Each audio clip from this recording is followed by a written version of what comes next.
Dr. R.J. Rushdoony, RR 161 BY 139, Law and Disorder. From the Easy Chair, excellent colloquies on various subjects. This is R.J. Rushdoony, Easy Chair number 249, September the 9th, 1991. This evening, Otto Scott and I have with us Douglas Murray. Now, Douglas is a very, very important part of everything here, so I feel all of you are privileged to hear what he has to say tonight on our subject, because he has a very extensive background in the area of law. Our subject is law and disorder. Now, that's not the usual term. The common term is law and order. But there are many perspectives that we can bring to this title, Law and Disorder. And one perspective that I'd like to begin with is this, that one of our problems in the modern world is that law is the occasion of a great deal of disorder. As much trouble is caused by bad laws as by bad men, if not more. Bad laws affect everyone. And a bad law passed by the state, the county, or the federal government affects everyone.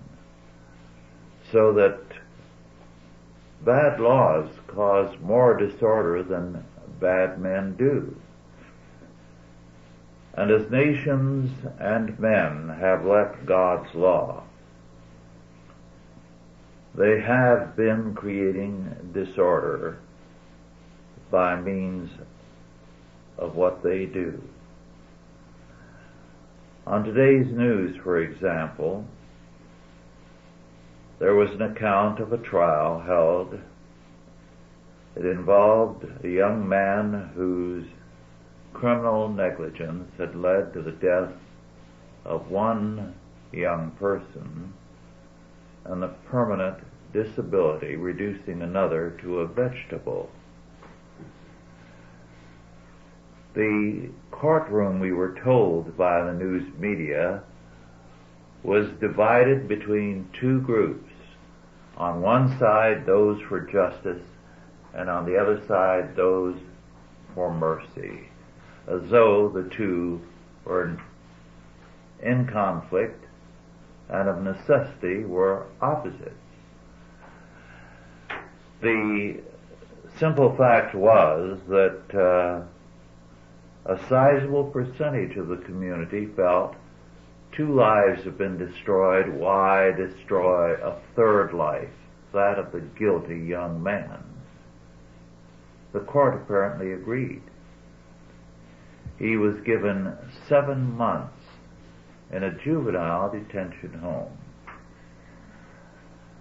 And this is the kind of thing that is commonplace.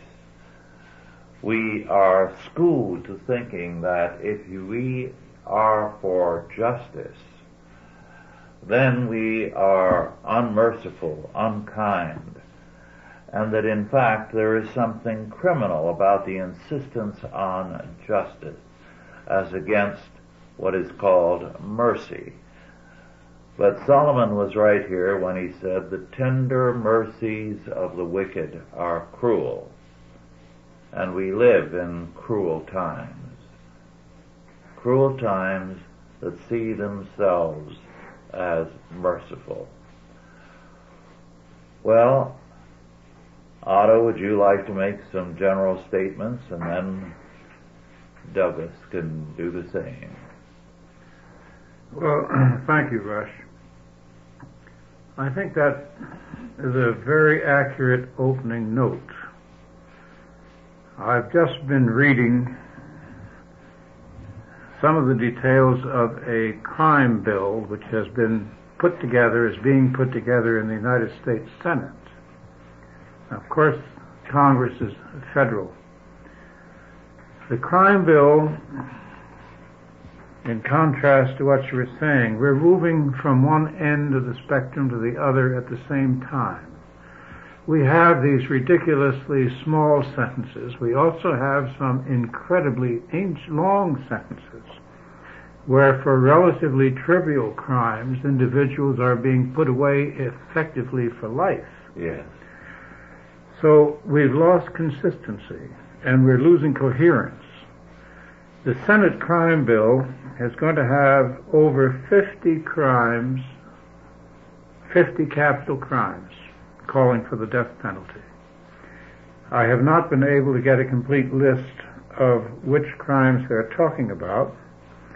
One of them, however, wants to make a federal crime. Senator D'Amato wants to make a federal case out of the use of any crime, use of a gun in any crime, which means that roughly 11,000 crimes committed annually over the United States will wind up in federal court because a gun is used.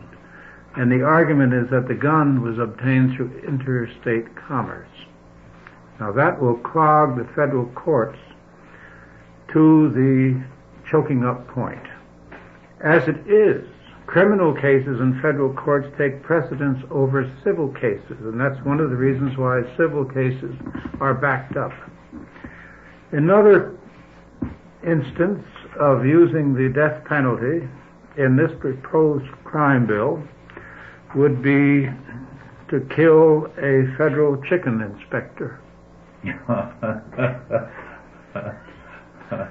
And inherent in the bill would be to sweep away the laws of 15 states that have ruled that there is to be no capital crime within their borders.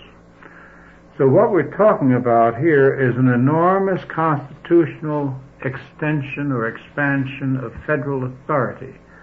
It doesn't take any Sigmund Freud to figure out that if a bill of this sort is enacted by both houses and approved by the President, and the President is apparently behind it, Yes. is that it will require a federal police force to apply. We've never had a federal police force as such. We've had the Federal Bureau of Investigation, which presumably looks into matters of interstate crime, but they're primarily investigative. We're talking now about police and the application of capital crime. So we have here a very weird situation. We have already seen the constitutional guarantees against unreasonable search and seizure swept aside under the guise of going after the drug people, in which property is seized before an arrest is made, without a charge being filed, without a trial, and without conviction, and yet the property so seized is not returned. Yes. So this is outright confiscation, as long as the authorities can claim some connection with the drug traffic. And of course, I understand that all the money we carry in our pocket now is so drug-tainted that a dog can sniff it out. So therefore, every citizen in the United States is vulnerable to having his property seized. What happens to his family when that occurs, I don't know. So at the same time that we have the sort of case that you're talking about, where justice is confused as an opponent of mercy and so forth, we have coming across the shadows, across the land, the beginning of what looks to be what de Tocqueville warned us about. He said this could be, the United States could be the greatest tyranny the world has ever seen if it ceases to be a good country. Yes, it used to be, when I was young, that banks laundered their money regularly. They don't anymore. Maybe we'll have to take our money from the bank, rush home and launder it to get rid of any drug taint. what is it, the St. Francis Hotel that used to wash all the silver, remember? Yes, I'd forgotten that. Everything was Spotless. spotless. Yes. Yes. Well, Douglas, you have really more experience here than either of us. Well, as I was listening to Otto, the thought suddenly occurred to me that these 52 or so classifications of new federal crimes probably apply to 52 classifications of whatever can be done to federal employees. There's been a move in my lifetime to make serious crimes out of assaulting postal employees, assaulting any federal employee. If you sass the IRS, you're in deep trouble. That's right. If you make any threat against any federal employee, it's a federal crime. Right. Now, before, threats were threats, Yeah. and they were not considered serious unless an attempt was made to carry them out. Now the threat in and of itself becomes a serious federal crime.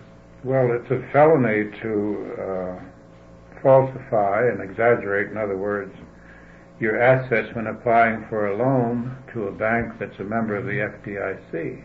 Mm-hmm. A felony. Well, I think that the frustration level, particularly among law enforcement people, is beginning to bubble to the surface. We've seen recently the videotapings by people of law enforcement people in a fit of frustration take out their anger on suspects that they've already arrested because they're getting scared. They're scared for themselves, they're scared for their own families, and they see the judiciary as being totally out of control. It's completely inconsistent. Nothing can be counted on. The officers go through a ritual of appearing in court. They are denigrated by prosecuting attorneys, made to look ridiculous in the public where they have to serve, and it's contributing to the overall breakdown. I heard a man well placed in law enforcement say that he had lost all faith in the judicial system. This happened in Germany during the Weimar Republic. Yes. Several things. First, the role of psychiatry became equivalent to the role of the magistrate in the Weimar Republic. They didn't call it punishment, they called it treatment of the criminal. And the judge had to receive a psychiatric report before he could announce his sentence. The other thing is that with the rise of the Nazi Party and the Communist Party, you had what amounted to personal armies or private armies who would flock into the court and intimidate the court. So you had a division between the political opinion of justice and the statutory opinion of justice. And between the two, there was no telling what would happen in a court. When Hitler was put on trial, 1924-25, somewhere around there, he was allowed to make speeches, political speeches. And they didn't send him to a prison, they sent him to a castle where he was practically a baron with all his colleagues, his secretaries, dictated Mein Kampf and everything else. So the other half of it is that there was a tremendous increase in the type of crime. Sadistic crimes became more popular, if you could use the term, just as the movies of that time became sadistic under the Weimar Republic. And the rise of crime, as far as I can gather, is always connected to the decline of authority. It is not connected to any rise or increase in the degeneracy of the people, because the people, to use a Calvinist phrase, are always bad. The only thing that keeps them from enacting their desires is a strong law. When the law weakens, crime increases. We've had just the same percentage of black people in the United States in 1935, 1940 as we have today, 12%. They did not have the same per capita quota of crimes until the courts and the police became afraid to apply the law. Well, I think the law is weakened by virtue of the fact that the people don't know what the law is anymore. There's over 3,000 laws passed in California, multiplied by the number of states every year. The people don't know when they're breaking the law anymore. Therefore, they're almost going on faith on a day-to-day basis, hoping that nobody taps them on the shoulder. And when you don't know what the law is, you can't follow it. Well, that may be true in a technical sense. We don't know what the IRS may consider a violation of the law in many instances, or I don't think the average person realizes that if he inflates his assets on a bank loan that he's committing a serious crime. Generally speaking, the increase in law hasn't changed the Ten Commandments, that you shouldn't steal, murder, and so forth and so on. I think really the people are breaking the law because they know it's a crap game and that their chances of getting away with it are fairly good. Then the number of laws passed by legislative bodies is small compared to bureaucratic law.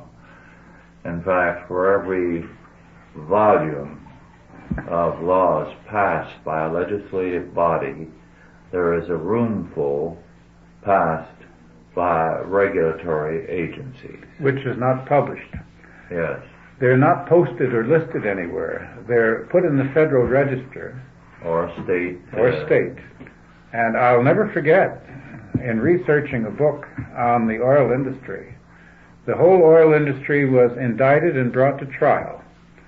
And whole banks of attorneys were hired at the cost of millions of dollars, and men were convicted and fined for the violation of a regulation.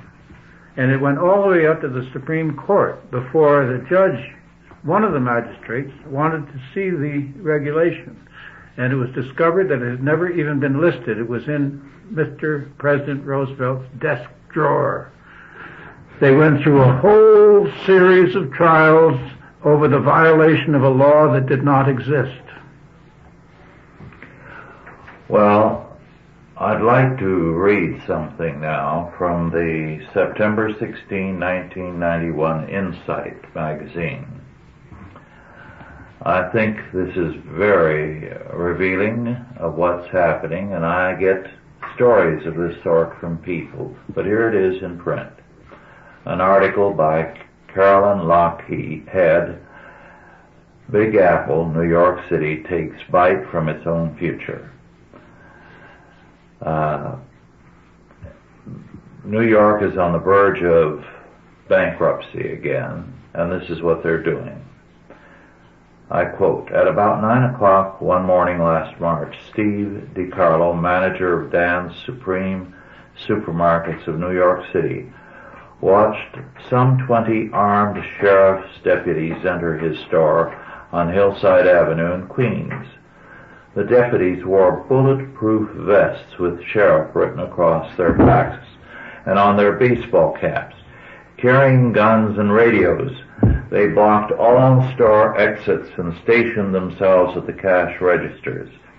They cordoned off the shopping cart corral in front of the store with yellow police tape and barred entry by customers, although they allowed shoppers to leave. They demanded $16,900 immediately in cash. When DiCarlo told them he did not have access to such sum, he said they threatened to force open the store safe and remove money from the registers. The store ultimately handed over the cash. Deputies sealed it in plastic bags and left. The grounds, litter violations," unquote.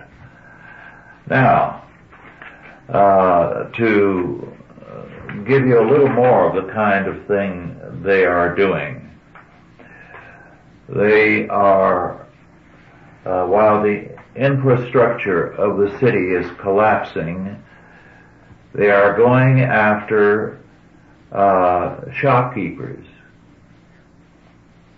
If they find paper that a passerby on the street dropped, a gum wrapper, or any other piece of paper. I quote again Benny Salaj, who worked with a revitalization project in the Bronx, said agents from the Parking Violations Bureau come to his neighborhood at least 4 or 5 times a day. He testified that one sanitation agent followed a piece of paper from store to store and gave 3 stores tickets for the same piece of paper. It took him half an hour to wait for the piece of paper to move from store to store, but he waited. What a shame there was nobody there to arrest him for not picking it up. Yes. But at any rate, all this was put into the spring budget message by Mayor Dinkins. And it was designed to raise more money. Meanwhile, they're cutting back on sanitation services, street cleaning, a variety of things.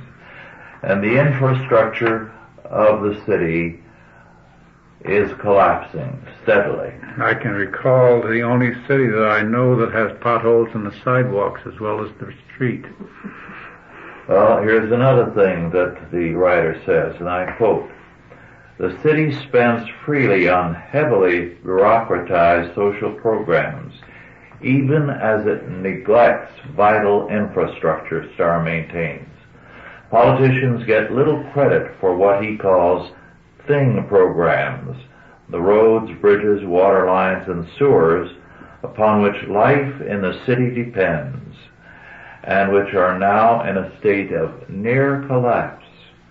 It is far more rewarding, he says, for a city politician to promise cheaper apartment rents for everybody, unquote. And the author refers to New York as the People's Republic of New York, and goes on to document what is happening. To cite one thing, I quote again, this is what a Manhattan resident who lives in a better than average neighborhood has to say. "The area has also become a toilet. My neighbors and I get up in the morning to see people defecating on the sidewalk and the median strips. Urine trails down the sides of buildings in tributaries," Knobler writes, unquote. And so on and on. Isn't it a shame that we can't expel us from the Union? The trouble is that one city after another is coming to the same condition, from New York to Berkeley. Chicago has done better than most cities. Although that does not mean the situation is good in Chicago. Well, I understand the mafia has been protecting the city. I really mean that. Yes, I'm serious about it too. Well, San Francisco is another case in point. You go to a civic center in San Francisco and it's a public toilet. I went to a computer show at the Moscone Center and about 2-3 years ago, and that's the last time I'll ever go. I mean, the stench and the filth was worse than anything I've seen in a long, long time. Derelicts in doorways, people that are obviously mentally disturbed and lying in their own filth, and they just don't think there's anything wrong with it, that they should have the freedom to exist that way and that they shouldn't be dealt with. This is a regression to conditions 1,000 years earlier, before there were sewer systems, before there were police, when everyone had to go armed. That's the reason that men carried swords, had armed guards, and even earlier in Baghdad, the wealthy employed whippers who went ahead of them with whips and who whipped people out of the way.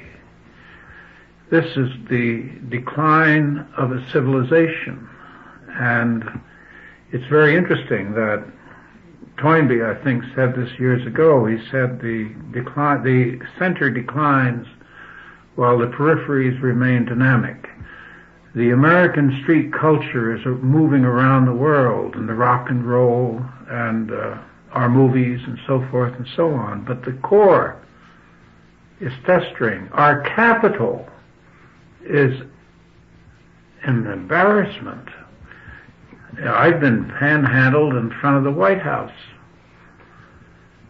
and I can recall this is not a new thing. I remember when men were sleeping on the sidewalk in Pennsylvania Avenue in the 30s, but they didn't do the things that are being done now. No.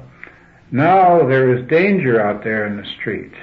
I think I remember talking about this earlier, that I did a story for the Christian Herald about the Bowery, and young black men were going down and killing the winos and the drunks on the Bowery and stealing their clothes, their shoes, and everything else.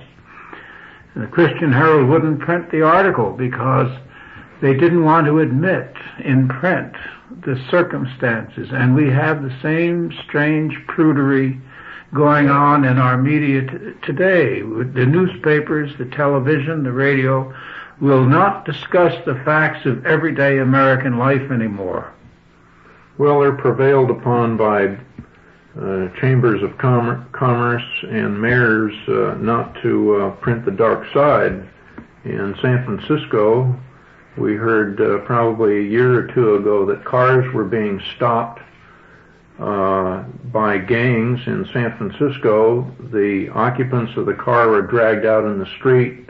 Their lives were threatened if they didn't give up their wallet and all of their jewelry. And half the time the gangs drove off with the car to a chop shop to break it down for whatever value they could get out of it. More recently in Detroit, people are being put upon at stoplights where a car stops at a stoplight, and somebody comes up and puts a gun in your face, and they'll kill you just so you can't identify them, and they'll drive off with the car and all of your valuables. So it's obviously out of control. Law enforcement can't handle that kind of thing, and before long we'll see curfews and martial law in major cities in this country. Perhaps before that you'll see what is prevalent in Latin America and has been for a long time. The police reach the point where they realize that the courts are so corrupt that there's no sense bringing the criminal in court. So he's shot on the way to the police station, and they say he tried to escape. Ley de fuego, the law of the flight. That's summary justice. And of course, some of the other aspects of this has been what the liberals here call the death squads, where vigilante groups go out and kill agitators and criminals and so forth. They kill children, the street children, who commit all kinds of atrocities, and that's the reason that they're killed. They're not killed because they're kids, and they're not killed because they're homeless. They're killed because they might burn somebody's house down in return for a carton of cigarettes. And you have a decline, distortion of organized law, and you have then street law, lynch law, vengeance law, and so forth. Our movies promote this.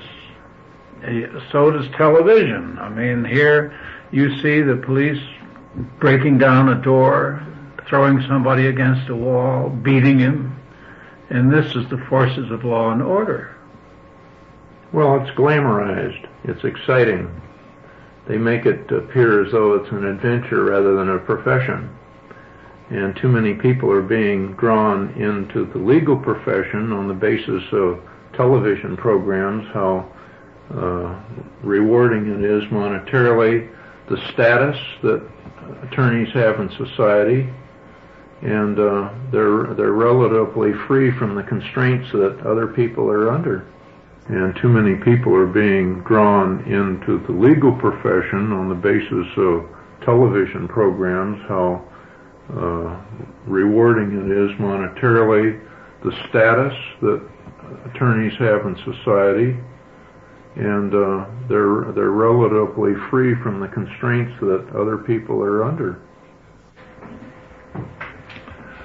Well, the subject of law and disorder is becoming a very, very urgent one. For example, today's San Francisco Chronicle has a story, first in a series, which begins, and I quote, "San Francisco's strong and diversified economy has long been the envy of cities across the nation that one by one fell victim to urban blight and decay.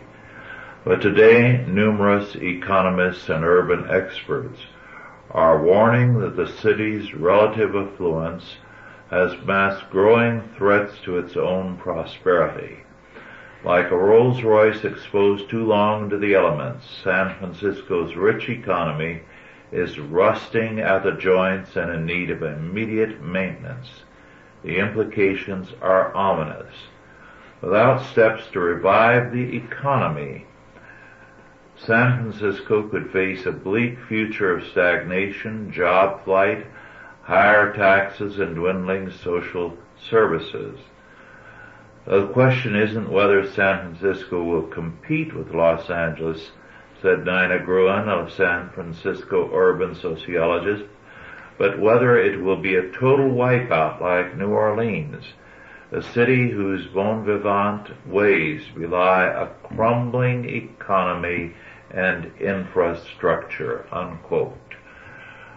It is losing population. Businesses are beginning to leave because the taxes are too heavy, and as a result, the middle classes are leaving, and it's becoming a city of a few rich and a growing number of poor people.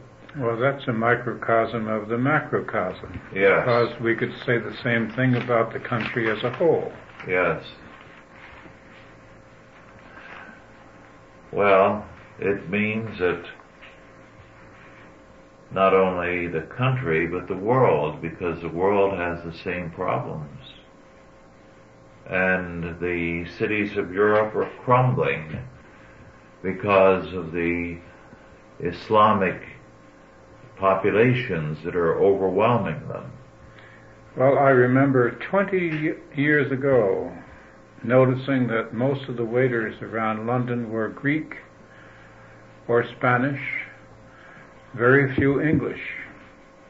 So this is not a recent thing. It's simply that, like smog is now discernible on the surface everywhere you look. Our cities are in bad shape, but so is our government, so is our capital. Disorder also is a mental and moral situation. It's not entirely a physical thing. We're disorderly intellectually in the United States. There's an increasing amount of name-calling and bad language. It's not possible now to go to a movie without hearing things that are absolutely unutterably unspeakable. The worst of language, exposed to radiating to everybody. And of course, I remember years ago, 20 odd years ago, sitting in a movie in Caracas where we had an American film, Burt Lancaster and somebody else. At the end of the film, everyone in it was so degraded that the audience began to hiss. And I couldn't help but feel ashamed. And I thought, what are these people doing to this country? So that's disorder. Yes. Let me say, by the way, that the Greeks are the ones who are blocking the further entrance of Turks into Europe. And Greece deserves credit for having the courage to say they are not our kind. They are alien to us culturally and religiously. Well, I'm just listening to Otto there. I thought that it seems like one of the inevitable results of being successful is you wind up with a society that won't take certain jobs. When you're talking about the waiter jobs, one of the reasons that the U.S. government, or at least officials in the U.S. government that are in favor of open immigration to the United States, is that there are a lot of jobs in a lot of industries that Americans won't take. Therefore, they have to allow this immigration so that people will start at these entry-level jobs. Well, we have a curious contradiction here. 25% of the class of 1975, let us say, is no longer alive on Earth because they were aborted in their mother's wombs. We have aborted over 25 million people. Those 25 million would have had 25 million more by this time, and there would have been plenty of activity and people in this country, instead of which we're bringing in the relatives of immigrants. And it's the relatives of the immigrants that are killing us in terms of population demographics. Who is going to check on how many cousins an Asian family has? Apparently they have, every one of them, 1,000. And I don't believe that Americans will not take these jobs, because I know that young people today will take anything in order to get by. They have to. They have to. I think these rationales keep coming up, that it's somehow or another the people of the United States have made the officials take certain actions, but that's not the case. The people of the United States have no control over the officials. That's part of our problem. Well, the officials are very good at coming up with these kinds of explanations that put the blame back on the citizens of this country. Yes, indeed. Tell me, you have lots of friends still in the police force. What do they say? What's their attitude? How do they feel? Well, the police officers go through a lot of different stages.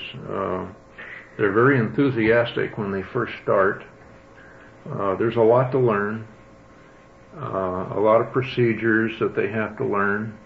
They're almost overtrained by the time they get into the field. And I know we've spoken of this before, that instead of using the field training and having a rookie cop go out with an experienced officer for at least 4 or 5 years before he's allowed to go out on his own, so that he can watch how an experienced officer relates to the public, how he deals with various situations, and the older officer can watch the younger man to see that he doesn't overreact and doesn't lose control of himself. And that's not happening. There's such a tremendous turnover. For instance, in this county that we live in, there's something like a 50% turnover every year or two among the line officers. These are the fellows that go out on the street and make the calls day to day. Of course, there's not as much turnover in the administrative people. Don't they get paid enough? Well, a lot of them don't come up in an area like this for pay necessarily. Many of them come up for to get away from the pressures of law enforcement jobs that they've had in city areas, where they're running anywhere from 6, 8, 10 violent crimes deep. In other words, that's one officer, one radio car has 6 violent crimes in progress that he's supposed to respond to. Now, I used to have a business in the city of Oakland. This is some years ago. This is almost 20 years ago. And 20 years ago, if you listened on a police radio scanner, there would be something like 12 armed robberies by 10 o'clock in the morning. and the officers simply couldn't get to them all. If the description from the dispatcher was that somebody was being assaulted, then they would try to get to that one first. But if somebody was simply looting a store, that was further down the priority list. Property was further down the list. So a lot of these officers, they have burnout, and that's the reason for a lot of the turnover. They just, that pressure, that unending, incessant pressure is just too much for any human being to take. I recall in the 30s that the New York police force was considered one of the best in the country. It was a good job. They were mostly blue-collar men. I don't think they got a great deal of the sort of training they get today, not too much on the paperwork and classroom instruction. It was almost all hands-on apprenticeship under older men. And they were very smart, very intelligent. They did an awful lot of law enforcing without dragging anybody in. And of course they still had beat patrolmen. They had 20,000. But my impression is, and I don't know if it's true or not, is that police work no longer pays proportionately what it paid then. It paid a great deal better then than you could get on a blue-collar job or even a skilled trade job. Today, I don't think that's true. If we were to pay policemen today in a proportional way, they would be getting at least $100,000 a year. Well, right now they start somewhere around $10 an hour. Oh, that's ridiculous. $10 an hour, and most of them, in fact, virtually everyone that I know, his wife is working full time. Well, then he's taking a job as a sacrifice. It amounts to a sacrifice. They come up here because living conditions are better and there isn't the same degree of violence, but they find that they cannot support themselves and their wives have to work, and there's still pressure on the job because they're short-handed. And of course they have women policemen now, yes. Which is, I fear for them. Every so often they lose their guns and their lives. The introduction of women into the workforce has had the overall effect of reducing the wages for every worker. Well, FBI statistics state that 70% of the 150 to 200 police officers that are killed every year are shot with their own gun. And most of them simply are physically not large enough to keep that from happening. We are sending people who are ill-equipped by size. I don't care how much training you give them. They can be kung fu experts, but when you come up against some guy who's enraged or drug crazed or alcohol crazed and weighs 250 pounds, he's just going to pick you up and throw you through a plate glass window.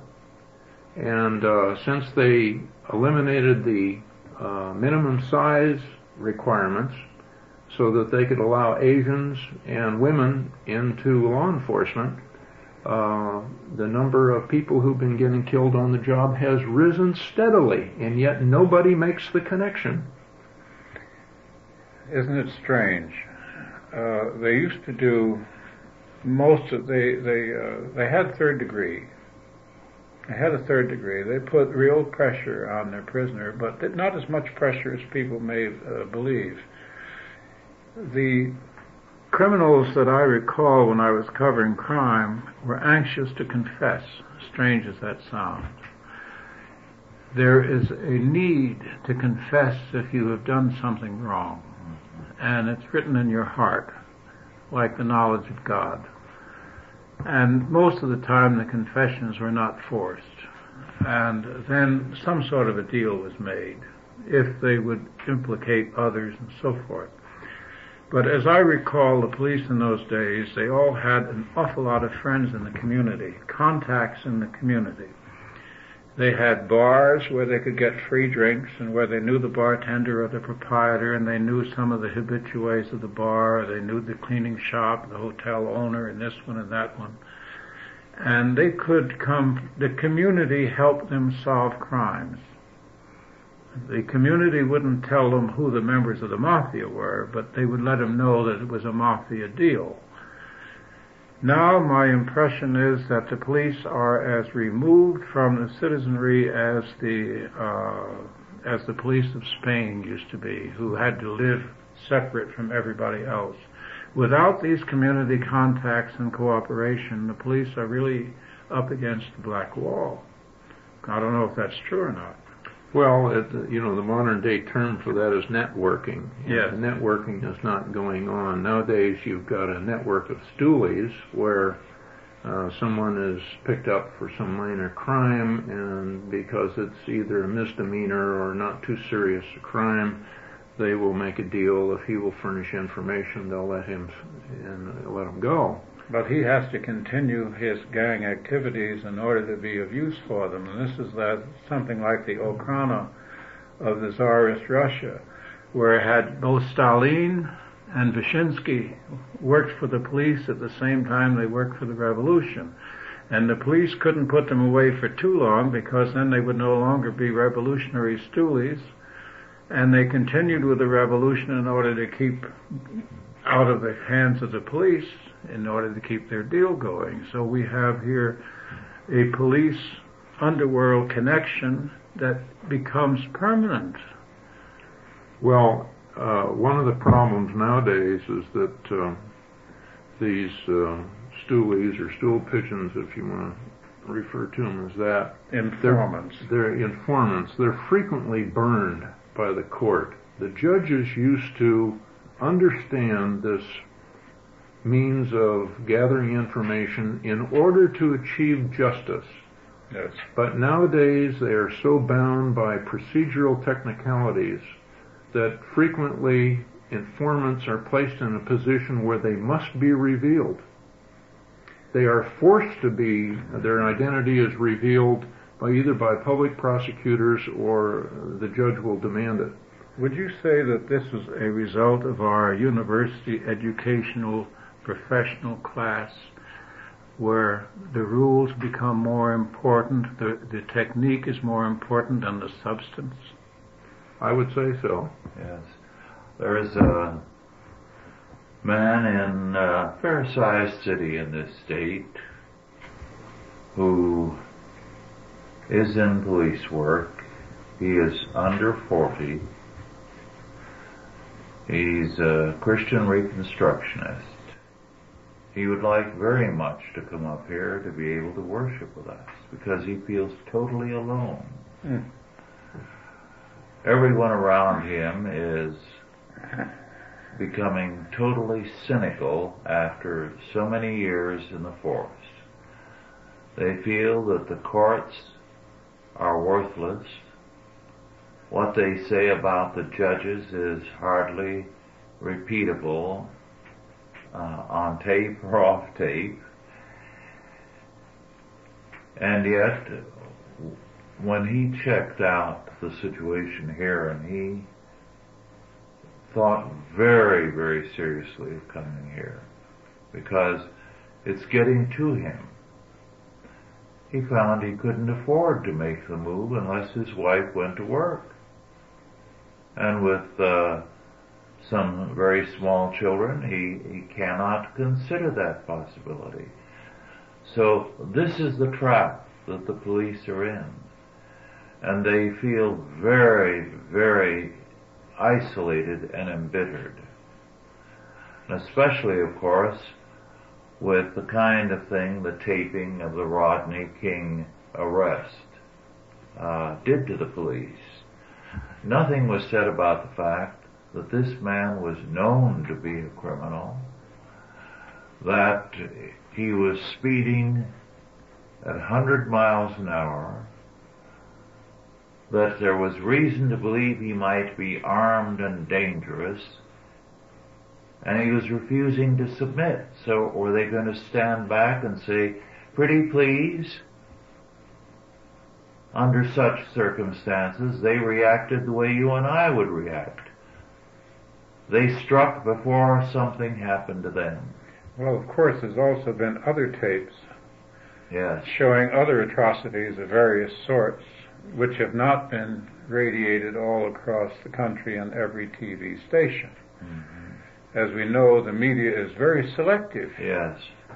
I mean, there was not too many years ago an instance of a patrolman in New Jersey, I believe, who was literally pulled to pieces by the crowd. And no outcry whatever. Mm-hmm. But all bad things come to an end as well as all good things. Yes. There is no question in my mind that tolerant, and some people would even say as passive as the American people have become, there is a limit to their tolerance.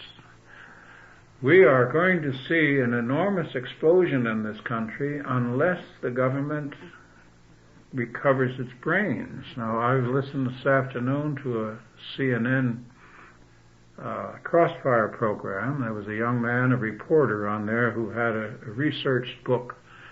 The title of the book was The Minority Party. And he said, he had researched this quite extensively, he said the Democratic Party has so tied itself in with the minorities in this country that it's losing the allegiance of the white people. And he said this is not only true of the older white middle class, which voted Republican presidents in for the last 4 elections, but especially and particularly of the younger white people who will not hear anything more about it, and that the affirmative action program is now gone into reverse as far as the Democrats are concerned in their votes. And that includes Congress as well as the president, because it's a Democrat Congress that's doing this. Both the other people on the program, one was Reverend Jesse Jackson, and I'll tell you, I thought he was going to jump out of his starched collar. He went on a roll about how it had nothing to do with it, that what about the deficit, said Jesse Jackson, what about all this overseas money? And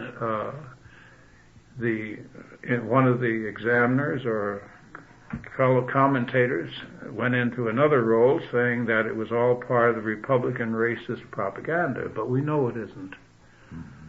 We know it isn't. Well, I think one of the hopeful signs today is the fact that Howard Phillips is starting a new party, the Taxpayers Alliance. And the response he has been getting is amazingly good. That Christians in particular, disillusioned with the anti-Christian stance of both the major parties, are beginning to look to the Taxpayers Alliance. Did you read the Wanderer article? No, I missed that. The Wanderer had an article about Howie's party, in which it said that he is picking up large elements of the moral majority and the conservative Catholics. And Christian Reconstructionists and evangelical Protestants. He is picking up people who become disillusioned with both parties. And I think that's one of a number of very dramatic signs on the horizon that indicate that law and disorder are not going to prevail. False law and its disorder. Well, the term limitation thing is up before the California Supreme Court. Mm-hmm. Now, the court is being asked to rule that you cannot limit congressional or legislative terms without changing the Constitution. Well, all that does is delay the day of judgment, because if the court rules in that effect, of course the Constitution of California will be changed. And if you once open it up for change, the change may be a lot more sweeping than Willie Brown expects. Yes, they're all saying that they're not in favor of getting into a constitutional change. They just want to selectively pick and choose what they want to go after. I think regarding Howie Phillips' third-party effort, we need to be made aware of how this is going to work from a practical standpoint. How can individual people in the Christian community support this effort? And will it be by write-in ballots? In other words, should people be encouraged, rather than going down for the two party choices, select the taxpayers' party by the write-in ballot?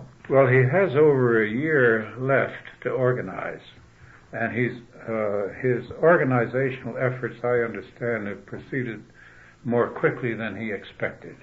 He expects to be on the ballot in every state. And he expects to have a national convention between sometime between now and next November, or the November after this. Well, I think there are very hopeful signs on the horizon. I think we and those who are listening to us represent a change on the American scene. There was nothing like this 20 years ago and 30 years ago. This conversation would not have been held only a few years ago. Mm-hmm. We never really got down to these sort of basics earlier. Well, people always think that things can't get any worse. No, they can always get worse. They can always get better, too. Yes, and people have not tied in the existing laws to disorder. And this, I believe, they are beginning to do, so that I think we have brought together a key factor in our current crisis, that law is the basis of our disorder, and we need to change the nature of our laws. We need to go back again to what was common in every classroom and in every court. The Ten Commandments. They used to be on the walls. That's what I said earlier about whether people know they're breaking the law or not. There's also going to have to be something done about these legislative mills that we have created. Yes. We cannot continue as a nation to have nothing but these macaroni laws drowned out every minute. Mm-hmm. There should be a decent interval before a law is changed or before a law is enacted. And these people have got better things. If they don't have to sit around here around the clock passing laws. They can go home and go to work as their forebears did for a good part of the year. Well, we've got an enormous supply and demand problem. 70% of the attorneys in the world are in the United States. So when you've got that kind of a supply, they're not all good. And some of them have to find work somewhere, and some of the failed attorneys go into politics. I'm very surprised that so few of them set out to defend the people. That's an awful waste of education involved there. It's the last thing in their mind. Every attorney I've ever talked to said that justice is not their job. It's the procedural technicalities that they're involved with. If justice is not their job, we'll have to change their law. We'll have to change their job requirements. Yes. Well, our time is just about up. Thank you all for listening. I think that we all need to think very, very seriously about the essential relationship between the kind of laws we now have and the disorder we are experiencing. I began by saying that much of our trouble today is caused by bad laws rather than by bad men, and that bad laws can affect more people than a bad man can. So we need to get back to God's law and to start changing people. Thank you all, and good night. Authorized by the Chalcedon Foundation. Archived by the Mount Olive Tape Library. Digitized by ChristRules.com.